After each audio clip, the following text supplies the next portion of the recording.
Hi, everybody. Welcome back to the Alley Oop by Ontario Basketball. My name is Amy Odbert. I'm going to be your guest host this week. I'm an alumni of the OBA, and I still am always in gyms. I know we'll probably chat about that a little bit later, but more importantly, our guest today, and I consider her a friend. I've enjoyed watching her, especially the last couple of years, really grow into a great coach and mentor, Wumi Agunbiade, who is currently the assistant for the Queen's University women's basketball team and the founder of Hooper's Loop. We're going to talk all about that. If you guys have any questions for her, you can type them in a chat. It doesn't matter if you're on YouTube or Facebook. We will see them and we will answer them.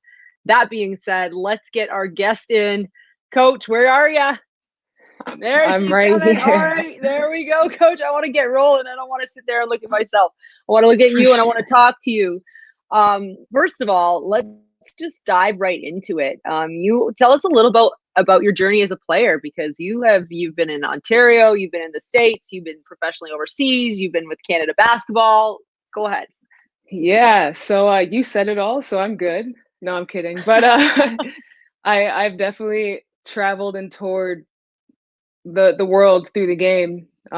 Started with a passion, and that's what's kept me going till today. And as the years went on, one thing kind of led to the next, and before you knew it, I was playing, amateur ball in Ontario, playing in the OBA, and then also playing AU ball, and just looking for any opportunity to compete. Eventually played at Duquesne University for 4 years as a student athlete. Got a nice bachelor's degree in psychology that I'm using day in, day out, in just the coaching You're roles and evaluating stuff. right now? And oh yeah, you know it. The list is just growing. But yeah, so played at Duquesne and then played professionally for 3 years and played with Team Canada, and all those different, opportunities of playing in different teams, different countries really shaped the person I am today. So forever grateful and thankful for the game. And I'm sure you could say the same thing. Major shout outs. I'm gonna do it right now. Sorry. Couldn't help it. But Amy is super, super humble, and I can appreciate that. But I am the person that's like super thrilled to be on with you right now. Oh, stop. Beyond no, yeah, here we go. I'm taking the mic right now. Okay. But beyond last night, just the work that you've done, seeing you last season with the 905 was pretty cool. And I was not expecting to see a woman on the sidelines, airing our games and stuff. And then fast forward to last night, it was like, whoa, like look at that. Within a year, not even, you're on the big stage. So major shout outs and congrats to you. And I'm sure we'll talk a bit more about that too. But I yeah, appreciate that. Thank you. for for But sure, to for your sure. sentiment, like to your sentiments, Coach, I would say I do agree. This game is so wonderful, and like you, I also played. I played for the Niagara Falls Red Raiders, and Okay. it's amazing where this game can take you in the world. Who you meet. I look at my social circle, my best friends. They're basically, with the exception of one, I think, all people that I've come to through the game. And so here we are having another chat, right? And our paths have continued to cross, and I'm excited about so thank you very For much. But sure. now we're back on you. Okay, coach. Okay, So fair. so I heard when you were, before we dive into all of the coaching stuff, when you were 12, you had to take over the Scarborough Blues because your coach was stuck in a snowstorm. Please tell us this story, like break it down. So we had a practice with Scarborough Blues. At the time, they were Lancers, so this kind of ages me a little bit. But was playing with them, and we had practice. Showed up to practice, and there was like six of us in the gym, out of a team of about 12 athletes. And coach reached out to us and was like, "Hey, can't make it. Like, there's no way I'm getting out there." I was ecstatic. I This was immediately your put big on my moment. coaches. Oh yeah, this is my time to shine.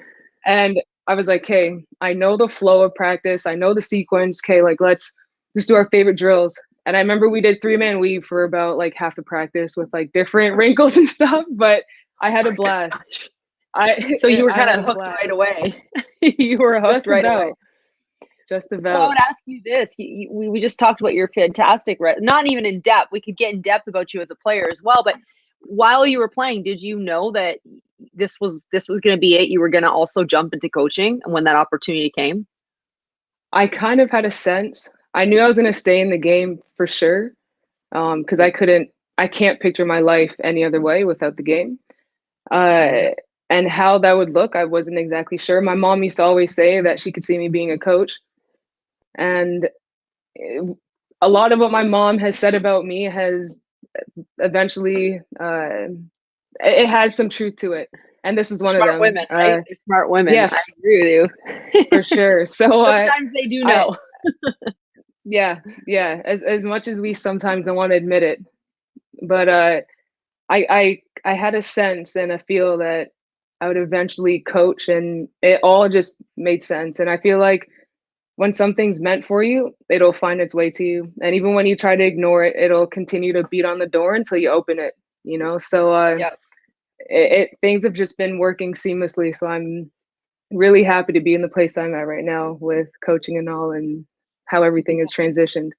It is a grind. It is an industry that requires a big grind. And when you look at the different leagues that you've been on staff or been a coach with, the NCAA, U Sport, the CEBL, the NBA G League, these are pretty fantastic leagues. How do you kind of build your philosophy, and what do you pull from these different experiences?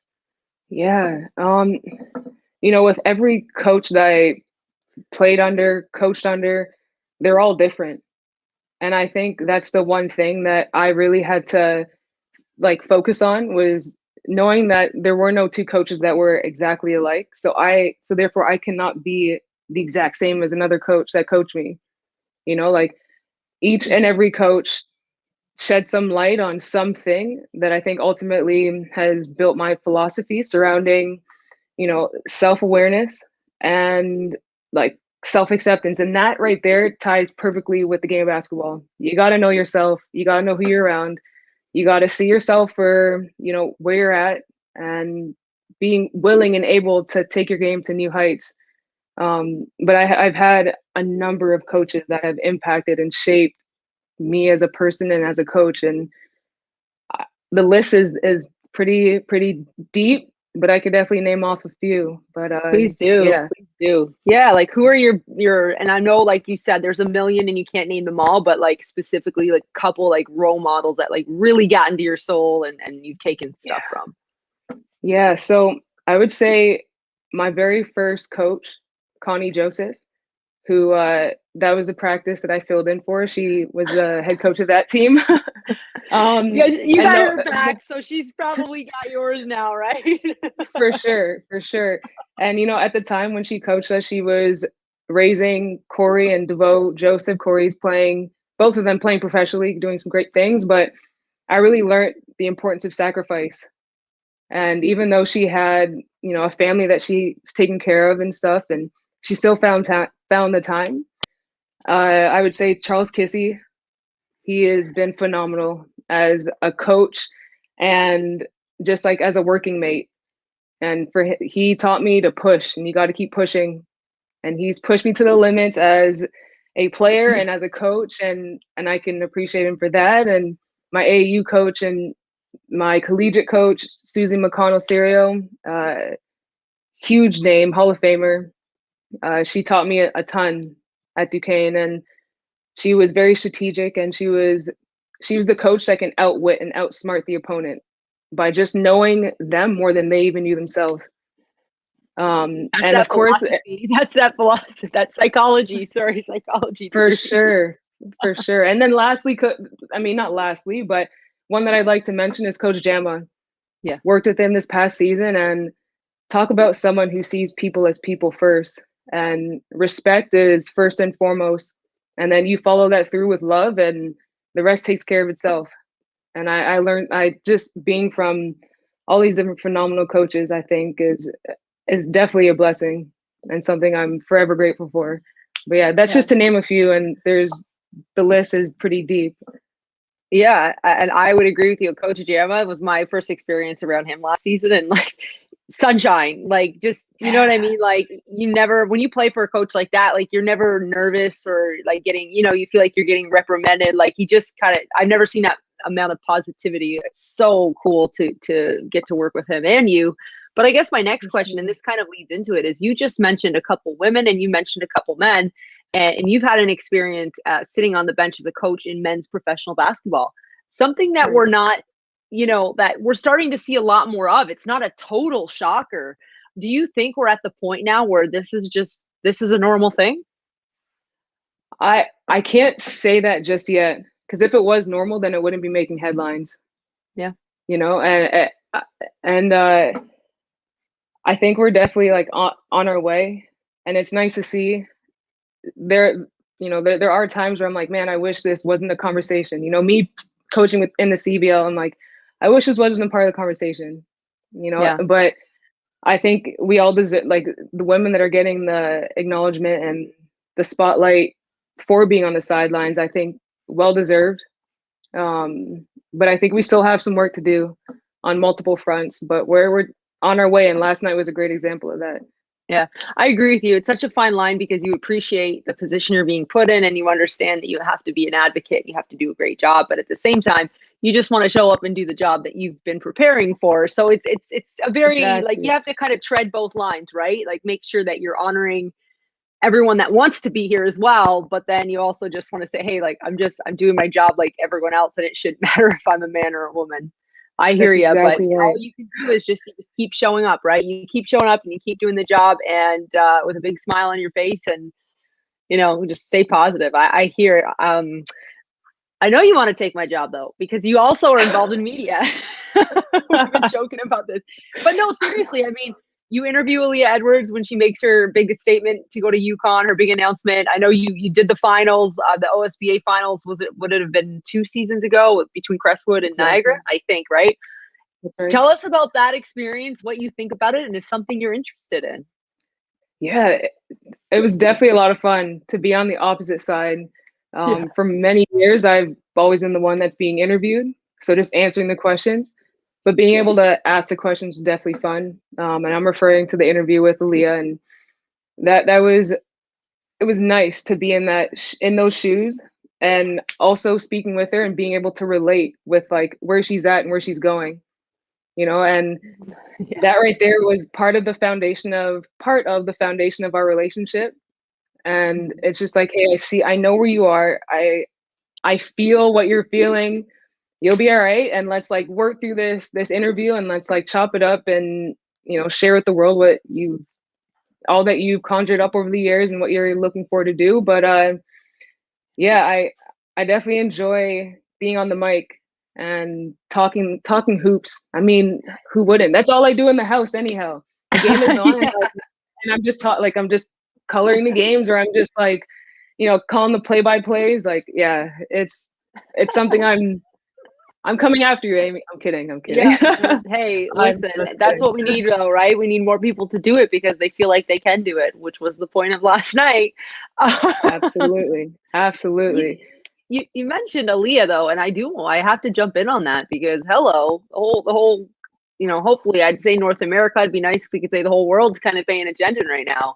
Have you been able to chat with her, or what do you think about, where her team is going right now? And UConn loves them some March. For sure. So, Aaliyah's super busy, and I know in her shoes, her inbox is probably like up to it's like overflowing. But I do keep in touch with her mom, and she keeps me up to date and she just lets me know that she's doing all right. And that's all I need to know. And whenever they speak, she'll relay that message. But that's awesome. I'm looking forward to seeing how this all unravels within the next couple weeks, with March Madness continuing and coming down to one champion. I'm rooting for all the Canadians. I'll say that. I won't say what team, but I'm rooting for the Canadians. I see what you're doing there, because there's a lot of Canadians. So keeping your bracket open is fair. Right, exactly. I want to ask you a little bit about the OSBA. It sounds like, and I'm totally aging myself. I'm not sure. I don't know. Like, when I grew up, as far as competitive basketball, it was the OBAs, and Division 1 and 2 were usually the top two. 3, there were some pretty good teams, but now there's so many options. And I know you know the OSBA quite a bit, and I just want you to talk about what this type of program has done for young women, and if you've, how you can compare this to other leagues you've seen. Yeah, I think it's incredible. I remember walking into my first OSPA game as a spectator, and I just wanted to see what basketball has evolved to in Canada. Yeah. And I walked in the gym, and it was electric. And I was so impressed with the level of talent, and I was so impressed with all the kids on all the athletes on the floor just playing with just sheer passion and just competing. And that was really, really nice to see. And I look back at, my days playing high school ball and OBA and stuff, and you had a couple teams that were competitive, but I feel like with this league, this OSBA league, they've definitely just concentrated the level of talent where any game is anybody's game. So it's been nice to see how the game is growing, and I think it's matching the growth of the game within Canada as well. Yeah, and it's amazing. You walk in the gym and you see coaches from like Power Fives, mid majors, the U Sport coaches, like they all are watching. And my first time I walked in the gym, that was one of the first things I noticed. I was like, wow, people are really paying attention to what's going on up here, and it's so great to see. I know, not to like, you're just like, don't come to everything, Right. I know you guys, like, it's recruiting is such a competitive thing, right? But still, it's great for everybody, right? The more eyes, the better. But shifting off the court, I want to talk about Hooper's Loop, because this is something very cool that you are taking on, and I'm so excited just to continue to watch you run with this. But I want you to kind of explain what you're doing with everyone, the mission and the progress.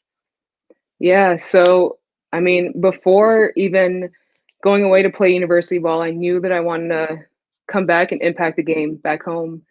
And I reflect on my journey and the experiences of myself and my teammates, and it's like, what are the things that I wish I knew back then that I know now? And I have conversations with old teammates, and we talk about these different elements, and all of that is basically poured into Hooper's Loop for these young female athletes. It's taking lived experience and presenting it to them in a way that is digestible. They can all connect with each other virtually. COVID has, helped me in pivoting, I guess. It's for the better. And that's where the Sweat and Talk program was developed and curated, where we just wanted to get kids, excited for something. And the whole premise of it is just helping student athletes develop as a total person, and I feel like if they're able to do that, then they'll be able to take those lessons off the court and then be able to play and perform on the court and just like have a better type of living, because they're learning how to navigate a kitchen. They're learning how to connect with someone who has a completely different background from them, that lives on the other side of the province. They're learning how to balance everything, because life as a student athlete is a game of just juggling and balancing. So it's all of that. So it's definitely been a blessing to see this come to life, and to just see the engagement and seeing all the people that are supporting. So again, thank you to you, because you were part of something that we did a couple months back with our point to point, and I appreciate my community and the people who have who really took on to what I'm trying to do here. Yeah, just real quick for people watching, how can they check out? Where can they find Hooper's Loop? Yeah, so on social media, it's just Hooper's Loop, and then website is on the way, and it's just hoopersloop.com. But mainly social right now, and our main platform is Instagram. But we're getting there. We're growing, and we're it's really about the quality, and just making sure that it's a great experience for the student athletes. And from what I've heard, they've been enjoying it. Yeah, I was going to say, I think it's great. I think it's incredible. And these programs, I'm so glad people are starting to take them by the horns like yourself and make something work, because especially right now, these young women and men, right? They it can't hurt them. It can only immensely help them continue to strive for their goals, even when the world is so different. So thank you so much for that time that you're putting into them. Before we let you go, speaking of all this unknown, one of the leagues, U Sport, there's a lot of unknown right now. We do know that basketball is going to be back one day, and we are going to be so excited walking into gyms and giving big hugs and listening to shoes squeak and whistles blow. I might actually shed a tear the first time. But when you think about this exciting position for yourself, I know you're just moving to Kingston, and Queens has it's got a rep, some good ball up there in Kingston. What do you hope that you bring to this program where you can really impact it? Yeah, honestly, I'm just looking to bring something that they've never had. And that right there, I know I can do that because there hasn't been a Wumi Agunbiade as the assistant coach at Queen's University.